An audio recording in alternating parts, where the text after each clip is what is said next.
What I know best, as we have many generations here in La Seca, is what it relates to La Seca. In La Seca, we have 3,600 hectares of vineyards. In these 3,600 hectares, there are three very characteristic types of soils. In the zones closest to the river, which is where we are right now, called Buenavista, these are very sandy zones.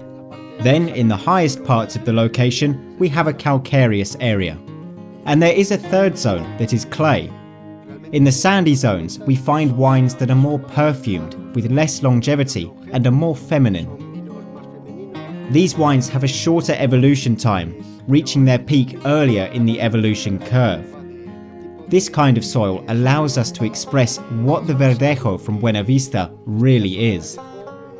With clay, there is a characteristic associated to the low rainfall levels in this area.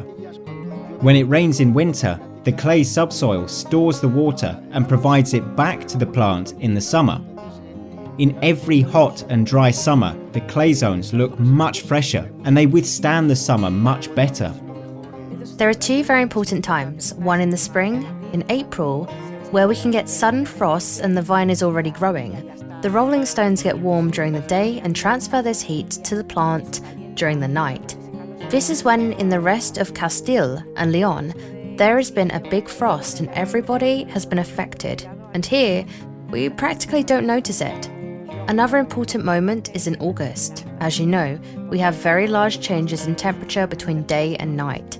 At 4 p.m, we may have 40 degrees Celsius and at 4 a.m. only 15. Again, the heat stored by the stones avoids that the grape that has been ripening during the day does not feel so much stress with the temperature drops in the night. The heat is being released to the vine, helping the grape to ripen slowly, retaining much better the nice acidity that is characteristic of Verdejo. It's what my father and my grandfather did. We plough and sulfate to prevent diseases, but nothing else. In very specific times, and with horses to respect the terrain, to avoid excessive compaction. And the manner to work the terrain creating dust is important because the plagues like to go to clean leaves to lay the eggs. If you don't have dust in the leaves, they cannot lay their eggs.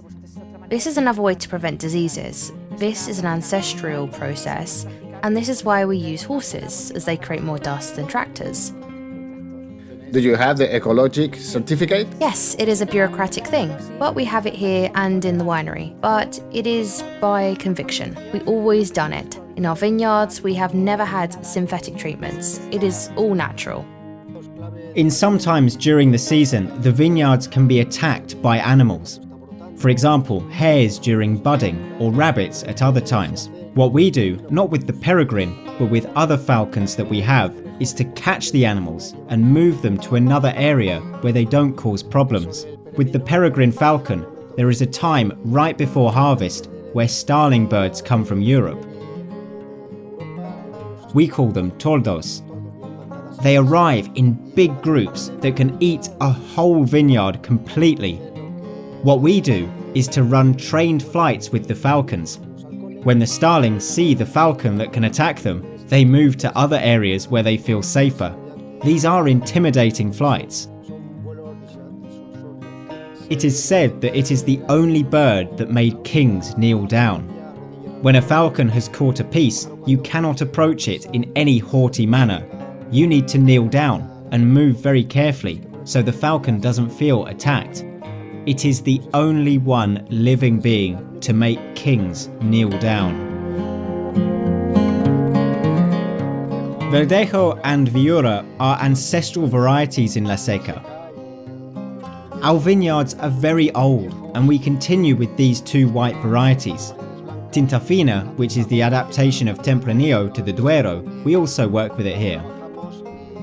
These are varieties that we feel passionate about when it comes to making wine. Our theory is that Verdejo has been documented to be here for 10 centuries, and it has coexisted with other varieties in the area. We believe that those are the varieties where the Verdejo genetically comes from.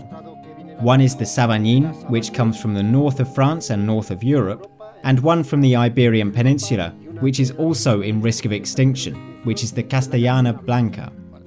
These grapes crossed.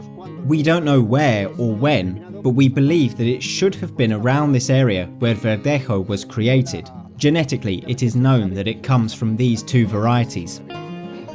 And you're trying to recover these two ancestral varieties. Yes, these two varieties. We have planted Sauvignon and we have planted Castellana Blanca. We want to know which wine comes from the Sauvignon and which wine comes from the Castellana Blanca, which are the mother and father of Verdejo, and then compare them to the wine from the Verdejo. That's the idea.